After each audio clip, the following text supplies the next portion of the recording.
کونین میں نعمت رسول اللہ. حمد و ثناء رب ذوالجلال اور ہدیہ درود و سلام بحضور سرور کائنات فخر موجودات شافع روز جزا جناب محمد مصطفیٰ صلی اللہ تعالی علیہ وآلہ وصحبہ وسلم پیش کرنے کے بعد آج کی اس بابرکت پروکار پر نور تقریب سعید میں جو جامعہ مسجد الحبیب گلستان کالونی کے غیور عشق رسول رکھنے والے انتظامی کارکنوں نے فخر العلماء حضرت قبلہ مولانا ظہور احمد صاحب چشتی کی قیادت میں آقا کریم علیہ الصلاۃ والتسلیم کے ذکر پاک کے پاکیزہ حوالے سے سجانے کا شرف حاصل کیا. یہ گناہگار اس محفل شریف کے تمام تر منتظمین، معاونین، مخلصین، آپ سب حاضرین کو اس پاکیزہ محفل شریف میں آنے پر، یہ محفل شریف سجانے پر دل کی گہرائیوں سے مبارکباد عرض کرتا ہے اور سرکار کے میلاد کی محفل کی مبارکباد کے ساتھ ساتھ آپ سب احباب کو اس دعا میں بھی شریک کرنے کا شرف حاصل کرتا ہے کہ رب کریم اپنے محبوب کریم صلی اللہ علیہ وسلم کی شان کریمی کا صدقہ ہم سب کی حاضری کو شرف قبولیت عطا فرمائے اور انسان ہونے کے ناطے مجھ سے، آپ سے اگر کوئی غلطی، کوئی کمی، کوئی کجی، کوئی نقص، کوئی عیب رہ جائے تو میرا مالک اپنے محبوب پاک کی شان بے عیبی کا صدقہ ہم سب کے عیبوں کو دور فرمائے، ہماری محنت کو منظور فرمائے اور حضور کے میلاد کی عزتوں کا صدقہ ہم سب کو اس جہان میں عزتوں سے بھرپور فرمائے. سامعین عزیز وقار، میلاد شریف کی محفل کا بنیادی مقصد جو مجھ حقیر کی سمجھ میں آیا ہے وہ یہ ہے کہ ازل سے لے کے ابد تک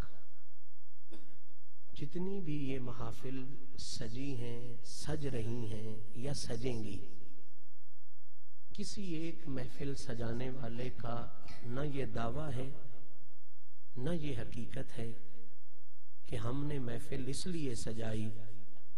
کہ ہم کوئی حضور کے ذکر میں اضافہ کر سکتے ہیں یا حضور کی تعریف کا کوئی حق ادا کر سکتے ہیں. مجھے اس حوالے سے آپ کے ذہنوں تک یہ پیغام پہنچانا ہے، مخلوق میں جہاں بھی یہ محفل سجی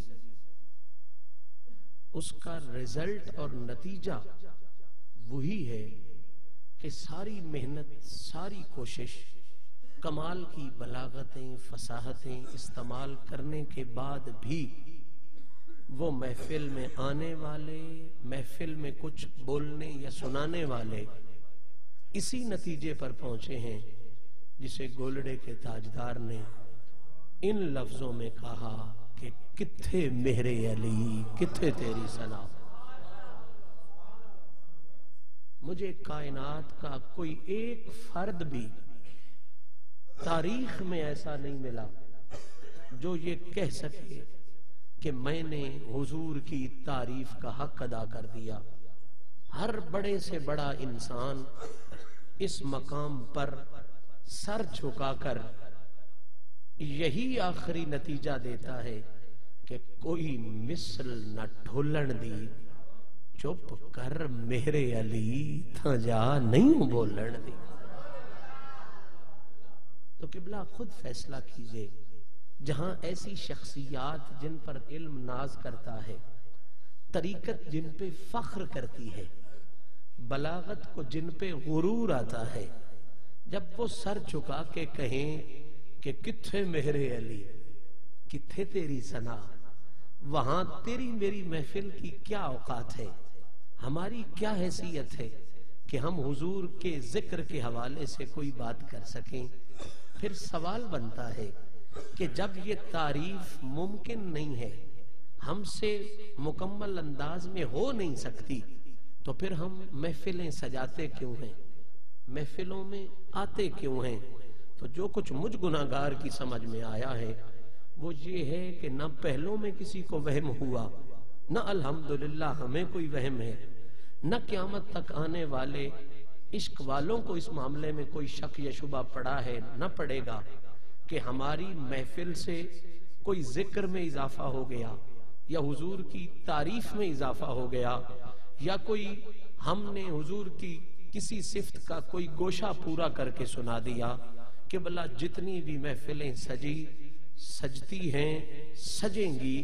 وہ صرف اس سوچ کے ساتھ سجتی ہیں، اس لیے نہیں سجتی کہ ہم سن سکتے ہیں یا سنا سکتے ہیں. ہر محفل میلاد اس فکر کے ساتھ سجائی جاتی ہے کہ ہم اس محفل کے بہانے سے سیدہ زہرا کے بابا کے خزانے سے خیرات مانگنے کے لیے ان کے دوارے پہ دامن پھیلا کے حاضر ہوتے ہیں. بس مجھے جو کچھ سمجھ آیا ہے وہ یہ ہے کہ محفلیں صرف اس مقصد کے لیے ہیں، یہ گفتگویں، یہ نعتیں صرف اس مقصد کے لیے ہیں کہ یہ بہانہ بنے اور اپنے آقا کریم کے خزانے سے ہمیں خیر کا ایک بھورا نصیب ہو جائے. کیونکہ حضور کے خزانے میں یہ انوکھا شرف ہے کہ دنیا کا ہر گدا جب کسی سخی کے دروازے پہ جاتا ہے اور سخی اسے خیر دیتا ہے، تو جب گدا جاتا ہے تب بھی گدا ہوتا ہے، جب خیر لے کے آتا ہے تب بھی سخی سخی ہوتا ہے، گدا گدا ہوتا ہے. اکیلا حسنین کا نانا ایسا ہے، جب کوئی اس کے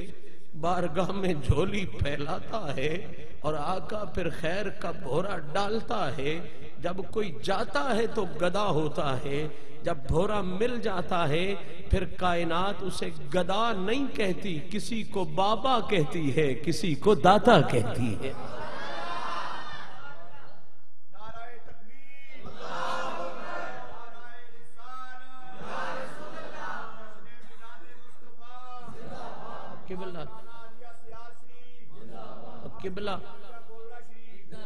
قبلہ ہم لوگ ہیں منگتے، اور مانگنے آئے بیٹھے ہیں اس سخی کا ڈیرا جس سخی سے بڑا رب نے سخی کوئی نہیں بنایا، جس دینے والے سے بڑا رب نے دینے والا کوئی نہیں بنایا. اگر میں اپنی سرائکی زبان میں جملہ کہوں تو جملہ یہ بنتا ہے کہ ہم سارے سوالی ہیں اور میلاد کی محفل کا بہانہ بنا کے اس یقین کے ساتھ در مصطفیٰ پہ حاضر ہیں کہ یا رسول اللہ نہیں تین جیا لجپال ملیا، نہیں تین جیا لجپال ملیا، ساری خلقت چھان کے آئے ہیں تے آج شفقت پنن دی چس آسی کئی وسدے بھان دے آئے ہیں. آج شفقت پنن دی چس آسی کئی وسدے بھان دے آئے ہیں. تو قبلہ جب یہاں تک آپ کا ذہن آ گیا کہ ہم سوالی ہیں، بے مثل سخی کے ڈیرے پہ آئے ہیں، یہ اصول تو آپ سب کو آتا ہوگا کہ جب کسی سخی سے مانگنا ہو تو پھر صدا لگائی جاتی ہے، پھر ہوکا دیا جاتا ہے، اور صدا میں معاذ اللہ یہ نہیں کہا جاتا کہ اے سخی نہ تیرا بابا کچھ دیتا تھا،